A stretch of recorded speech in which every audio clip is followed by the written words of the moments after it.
So in this lecture I am going to discuss about keys in DBMS. See, this is one of the important concept in DBMS because once when you go for the normalization concept, in that case the prerequisite is what you should know about keys as well as functional dependencies. So in this video I am going to discuss about keys, because once you got this concept very clearly and the functional dependency concept, then for you to grab the normalization concept it would be very easy, right? So now in this video we will discuss first of all what is key, types of key, what is need of key, right? Now see, let us take this example. I am taking this table, or you can say this relation, because I am discussing about what? Basically RDBMS, Relational Database Management System, and there we are going to store the data in the form of relations or tables. So I am taking a relation here, the name is student. You can say it is a table or relation, and having 4 columns. Name is the name of the column says name, marks, department and course. So these are what? Attributes, or these are called fields. So these 4 are fields, and this 1 2 3 4 5 rows we have in this table. So these are called tuples, or you can say records. Fine. Now why we need a key in the DBMS? Now see, suppose here I want to access some data. In that case obviously you need some addressing. You need row address, column address, and after that I can get this value, right? Now here in this case, in the form of tables, when I am going to store the data in DBMS, then each column is having name. So that is, you know, a plus point for us. So now if I say I want to access the column values having name marks, so the name is marks and I can get all the values. If I want to access the column values having name department, so I can access these values, right? But problem is what? Row is not having any name. Now if I want to access a particular record or particular row, in that case what you will do? See, these are what? Rows, or you can say records or tuples. Now if I say, if I want to fetch a record, I want to access a record and the name of the student is A. Now see, name is this one. Now go to the name of the student, that is A. But here also we have A, here also we have A. So which record you will fetch? I am not able to identify uniquely that which record I want, this one or this one, right? Because this student is having, see, marks is also same, department is also same, but course is C1. For this student course is C2, but I am not able to identify with the name. If I say the department, I want to access the record, the one row or one record having department CS. Now this is also CS, this record is also having CS, the department value is CS and CS. Now this is also very confusing, right? So we cannot uniquely identify using department as well, right? So that would be problematic situation. I am not able to access the data in my database, or I am not able to solve my problem. So if I am not able to solve my problem with the data I have, then what's the use of this data? So there should be something using that I can identify each record uniquely. I can access each record whatever I want, right, by giving that particular value. Fine. Like in my class, if I have 2 students, both are having same name, that is Nisha, and I want to ask a question to Nisha. So now if I say, Nisha, please answer this question. Now if there are 2 students, then who is going to answer the question? Then that is a problematic situation, right? So now in my class I have roll numbers of each student. Now one, suppose I have this roll number of one is 15 and roll number of another is 18. Now if I say roll number 15 answer this question, then obviously that there is no problem. There is only one student who is having roll number 15. So here using roll numbers I can uniquely identify each student in my class. So that is what a key now. Now you know that what is importance of key. Without key I cannot uniquely identify the records. Then what is the use of storing this database, right? Now here also if I take suppose SID, and value of SID is 1 2 3 4 5. Now if I say I want to fetch the record where the SID is 3, means SID is 3, this one. So this is what SID is unique, because here we have 1 2 3 and 4, no 3 SIDs there. Fine. Now I can easily fetch this record, means I am sure that I want to fetch this record. Now according to, if I want to fetch according to SID 1, then definitely I am going to fetch this record. So now using SID, I can uniquely identify each record in this table. This is very small example. I am taking only 5 values, means 5 tuples I have, right? So here you can say SID is key. Fine. Now see, if I say I want to fetch the record where department is CS and course is C1, I am taking these both as one unit, right? Means department is CS and course is C1, CS C1. Now this combination I am going to take, see, this is now our key. See, now this is a key or not? CS and C1. Now see, is there any other combination, same combination? See, here we have, suppose here also I have C1. Let's take this as C1. So now combination of this one. Here we have C1, but the value of department is different. So this is not same. Here we have CS, but here the course value is C2. Here we have C1. So this is also different. So see, here we have EE C1, but here we have both. See, E is same, but here we have C3. Here we have C1. So these are also not same. Now this complete, these two we will consider as one unit, right? So this is the combination. Using this combination, I can uniquely identify each record. If I want to fetch that record having department name CS and course is C1, then definitely you will get this row, because this is the combination in this row only. In no other row I have this combination, right? So now you can say this is also a key. Fine. For this relation. Now let us take name and marks. Can you identify each record uniquely using name and marks, right? Both name plus marks. Now this is now a complete unit. Now see, here we have, suppose I am saying name is A. I want to fetch the record where name is A, marks 78. Now check, name is A, marks 78, but here also we have A 78. This combination is at 2 place. So this, you will fetch this tuple or this tuple, we don't know, right? So we cannot uniquely identify using name and marks. So this is not a key. Now see. Now let us suppose in this table I have only these 4 attributes. I don't have SID, and I have taken all the 4 attributes: name, marks, department and course. Can you identify each record using this combination? Yes, this would definitely be a key, because here I am taking the combination of all the attributes in my relation, and that would definitely is going to be identify your each record uniquely. That is for sure, because here in this table that would not be a case that all the 4 attributes are having same value like this one, this and this row. No, that could not be a case in the DBMS, in RDBMS, right? So definitely no 2 tuples or no 2 records can be same, exactly same. Fine. So all the attributes, maybe some attributes may be same, like A78 and CS, A78 CS. 3 attributes are same, but 1 attribute is different, that is C1 and C2.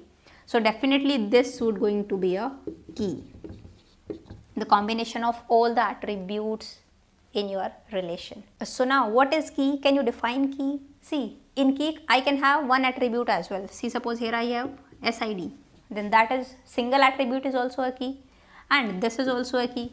Means a key can be, or you can say key is an attribute or set of attributes that uniquely identify each record in the table, or you can say in the relation.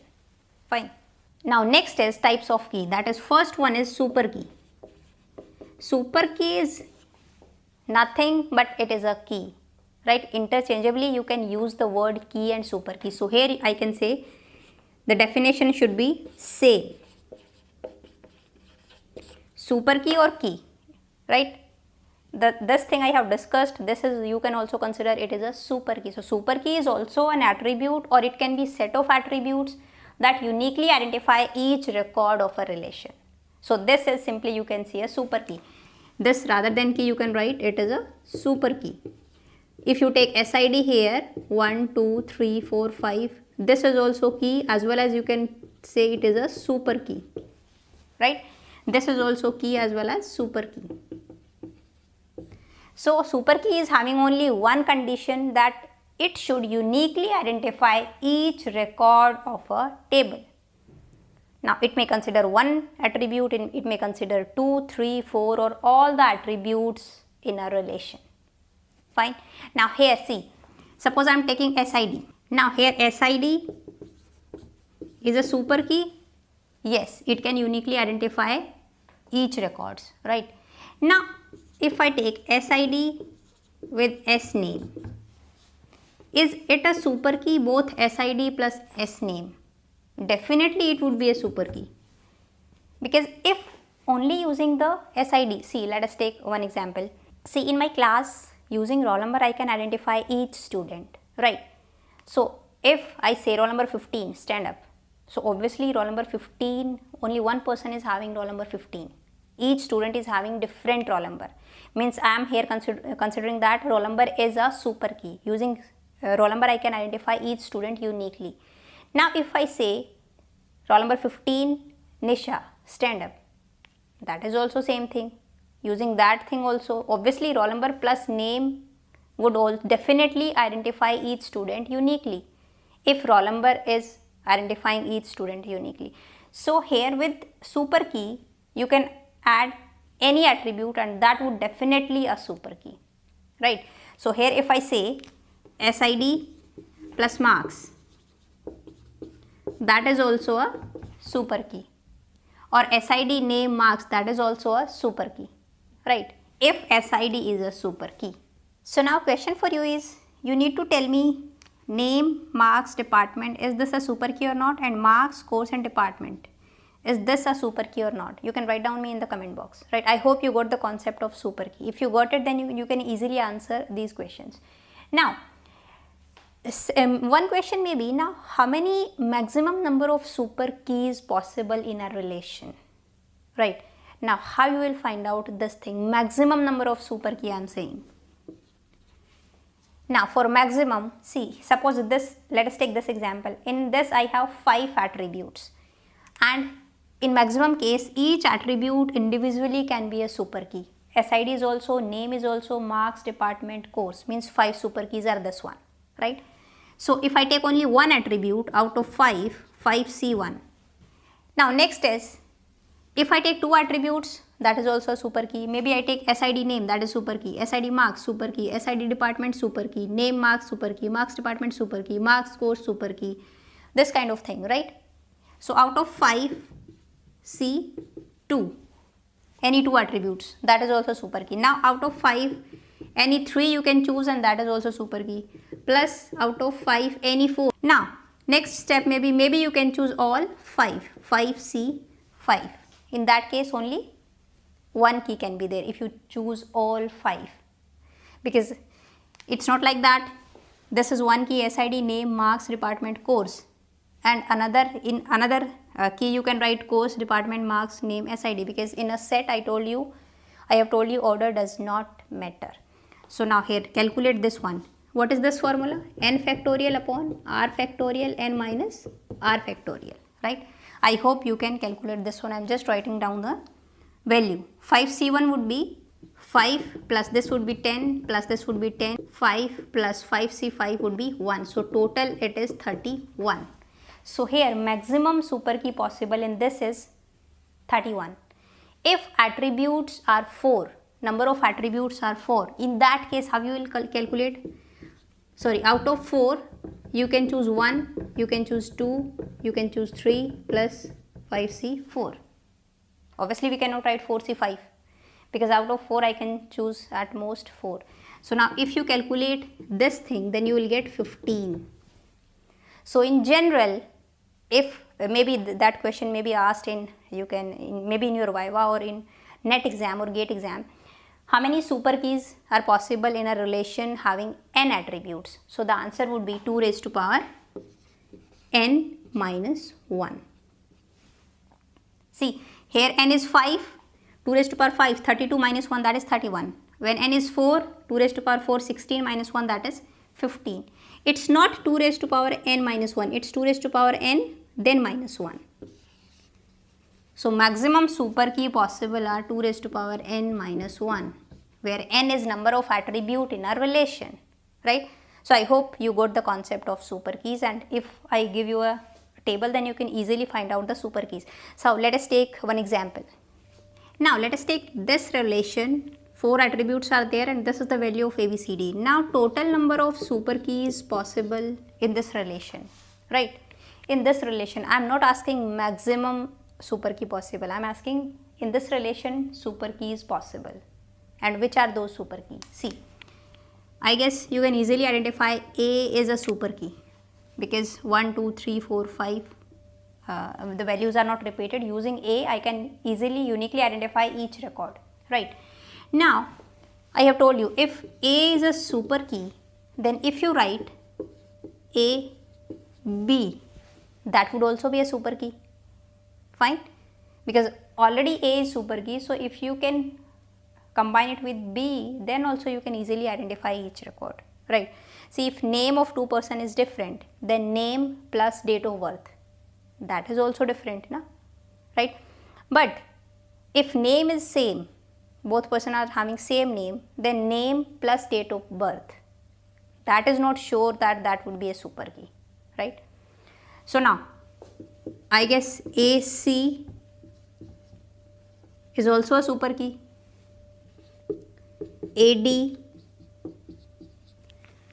So these are all super keys, right? I have combined A with all these. Simple A, then 2 attributes, then 3 attributes, then all the 4 attributes. Then all these are super keys, right? Here ACD, you cannot write ADC. This is also another super key because order does not matter. Now, second, is B uniquely identify each record? No, B is having same values. Is C uniquely identify? Is C is a super key? No. Is D is a super key? No. Is B, C a super key? C, combination of B and C. Here we have 1, 7, here also we have 1, 7. So this is not a super key. Now, it's better you find out the combination of B, C, D. Is this a super key? Check. The combination of all the 3, 1, 5, 1. But here see we have 1, 7, 1 and in second row also we have 1, 7, 1. So we cannot uniquely identify these records with the combination of B, C, D. So if the complete BCD is not a super key, it is not a super key. Then subset of this cannot be a super key. Means only BC cannot be a super key, only CD cannot be a super key. Suppose if name of a person, the same example, if the student is 3 attributes I am taking, name is Nisha, CS department and from Gurgaon. But I have 2 Nisha who are in CS department and from Gurgaon. So I cannot uniquely identify the records. Now if simply I say Nisha CS, definitely that is not going to identify uniquely. That is not a super key. If I say Nisha Gurgaon, that also cannot identify the records, or you can say that person uniquely, right? So no need to check out further if BCD is not a super key. Now here the total number of super keys are 8 in this relation, right? The answer is not 2 raised to power n minus 1. In this relation it is 8, right? I hope now you can easily find out the number of super keys in a relation. Now we will discuss candidate keys. And one more point about super key. Super key is a theoretical concept. We are not going to implement it in any database. It is just a theoretical concept, right? Now next is candidate key. So candidate key is a super key whose proper subset is not a super key, or you can call it as a minimal super key. Now with the help of this example, I will discuss what is meaning of this line, that whose proper subset, what is meaning of proper set, what is meaning of minimal super key. See, here in this case, obviously candidate key is a super key. Now find out super keys in this relation. Now see, A is super key because using A I can easily identify each record. Now if A is super key, then AB, AC, ABC would be super key, right? That is for sure, because here we have A in all these sets. Now check if BC is super key. Only B is a super key? No. Only C? No. check BC, it is a super key or not. Combination of B and C, 1 1, it is not repeated, 1 2, it is also not repeated. Here we have 2, here we have 1 but this is changed, here we have 2 but this is now 2. So yes, BC is a super key. Using the combination of both the attributes, I can easily identify each record. So now total number of super keys are 5 in this relation, right? Now check, a super key whose proper subset is not a super key. Now what does this proper subset means? See, first of all, if I say set 1 is 1 2 3, set 2 is 1 2. If I ask you if set 2 is subset of S1, subset means all the members of S2 should be, or you can say must be, members of S1. Now members of S2 is 1 2. Now 1 2 should present in S1, that is present, so this is true. This is what? Subset. If I say this one, now S2 is subset of S1. Now check the members of S2, 1 2 3. 1 2 3 should be present in S1. Yes, these are present, so this is what? Subset. Now what is proper subset? See, proper subset we will write down like this, and this is what? Subset, right, with one underline.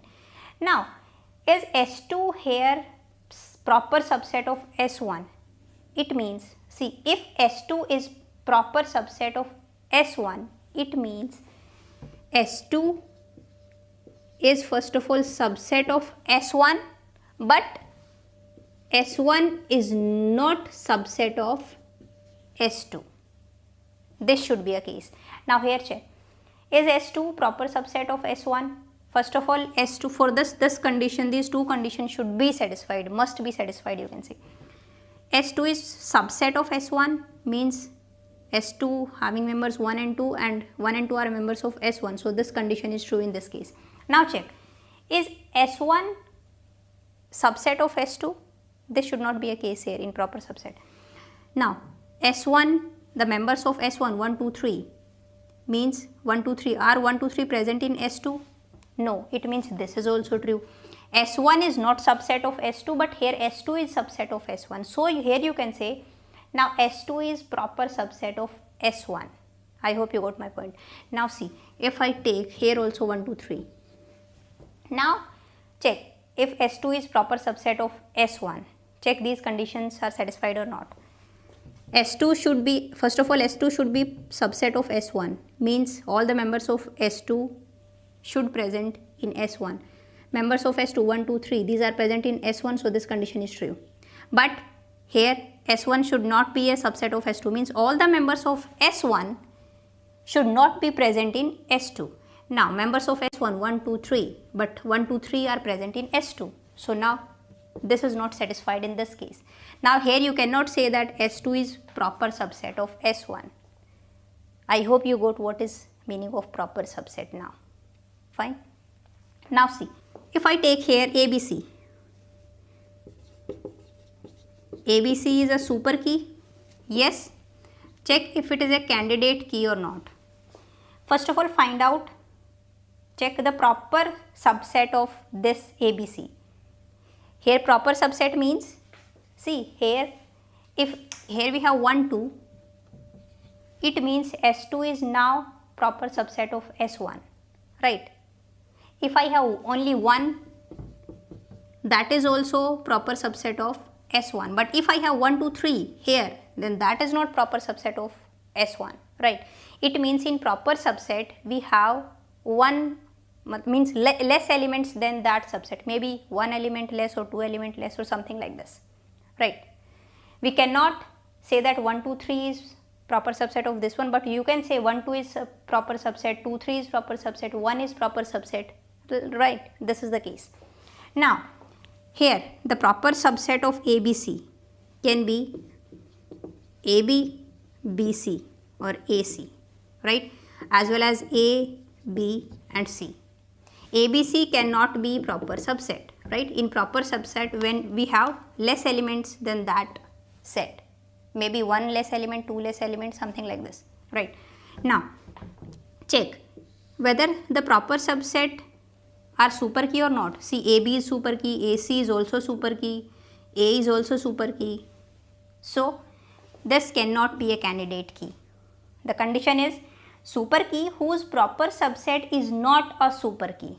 But here proper subset is a super key. AB also, AC also, A also, right?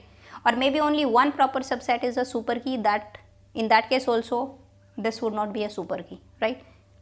Now see, check AC. Is AC is super key? Yes.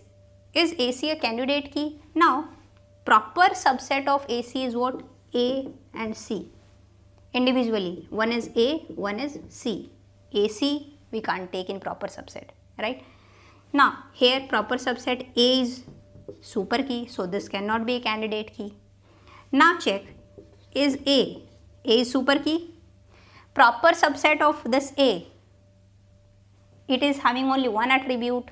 If you remove this one, then obviously that would be empty, and empty set of attributes cannot be a super key, right? So no proper subset of A is a super key. So now A is a candidate key, right?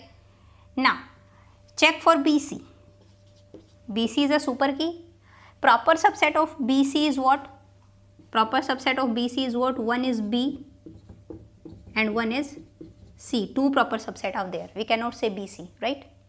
Now check whether B is a super key. No. C is a super key. No. So none of its proper subset is a super key. So now this is also candidate key, right?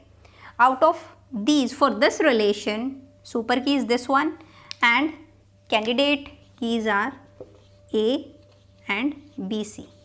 Two are candidate keys, right? Now you got how to calculate the candidate keys out of all the super keys. Now why I am saying it is a minimal super key? It is not minimum super key, it is minimal super key. There is a lot of difference between minimum and minimal. See, minimal means as minimum as possible, right? See, let us take one example. I am taking ABC. This is a super key, right? Complete super key. Now can I discard one attribute or two attributes from this key and still that would be a super key? Yes, that is true. I can discard C and suppose AB. AB is still a super key, right? You can say. Again, can you discard any attribute from AB? Yes, I can discard B and left is A, and A is still a super key, right? Now can you discard from A? No. If you will discard A, then you will left with empty set, and empty set of attribute cannot be a super key. So now this is what? Minimal super key, as minimum as possible, right? Same, let us take example of BC. Can you this is a super key, can you discard any attribute? If I discard B, then only C is left. Is C a super key? No, so we cannot discard B. If you discard C, then only B is there. Is B a super key? No. So we cannot discard any attribute from this, right? So this is what? Minimal super key. So now BC is also a candidate key, right? Minimum means it's not like that the super key which is having minimum number of attribute, that would be a candidate key. No, that is not always true, right?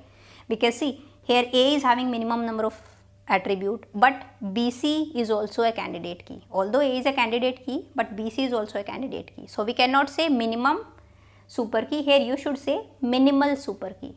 You can say candidate key is a minimal super key. Now here can we say every candidate key is a super key? Yes, but every super key need not be a candidate key, right? So you can draw it something like this. Here we have candidate key and here we have super key. Every candidate key is a super key, but it's not true that every super key is a candidate key. There are some super keys which are not candidate key. You can check out here. Super keys are 5, but candidate key is only 2. Now can you tell me in this relation which is candidate key? See, let us take this super key. Now proper subset of this is what? It can be ABC, BCD, ACD, but ABCD is not a proper subset. Now let us take, I am taking ABC. Now check, ABC is a super key? Yes, ABC is a super key. If only one proper subset is a super key, then that key, that super key cannot be a candidate key. It's not like that all the subsets should be a super key. Now, this is not, suppose I am taking this one, ABD. Now, for this proper subset may be AB. AB is a super key, or you can say BD. BD is not a super key, but AB is a super key, right? If only one proper subset is a super key, then also this cannot be a candidate key. Now I am taking suppose AD. Proper subset may be one is A, one is D. Now A is super key, so this cannot be a candidate key. Like AB, here also A is a super key. AC, here also A is a super key. Now this is not a super key. Now out of this, so now let us take this A. Proper subset may be, obviously if you discard this A, then that would be empty, and empty set of attribute cannot be a super key. So definitely A is a candidate key here. In this case, the candidate key is one only, that is A. Now next is primary key. Now what is primary key? It is very simple. One candidate key out of all the available would be set as a primary key, right? And second condition is what? One candidate key with no null values. That would be selected as a primary key, and remaining candidate key would be considered as alternate keys or secondary keys, you can say, right? So one candidate key that have no null value. The constraint on primary key is what? It shouldn't have any null value, right? That will be selected as primary key, and remaining candidate key would be selected as alternate keys or secondary keys, right? So from here, in this relation, candidate keys are A and BC. So we can select as A as a primary key, or you can select BC as a primary key. It's not like that. In primary key we have only one attribute. See, primary key is what? Primary key is candidate key.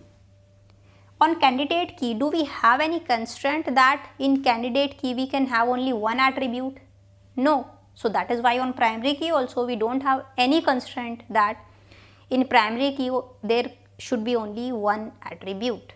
From here, in this relation, if I feel that in A I can have null values, so I can consider BC as a primary key, right?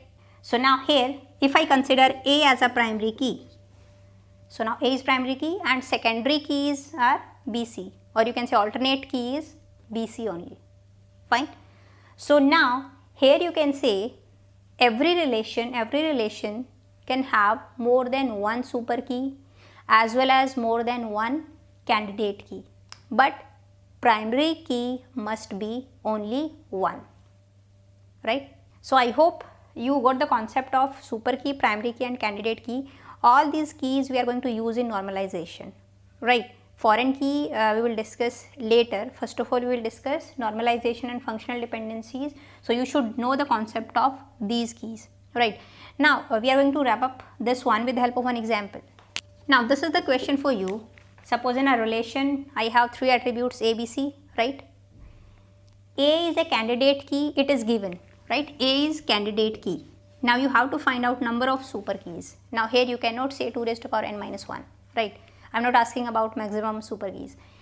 Out of given information you have to find out SK. Using that information you have to find out number of super key. Now given is, this is very important. Now A is candidate key. Now if A is candidate key, then obviously that is a super key, right? Because we select candidate key from the super keys only, right? Because you can say every candidate key is a super key. So now first is A.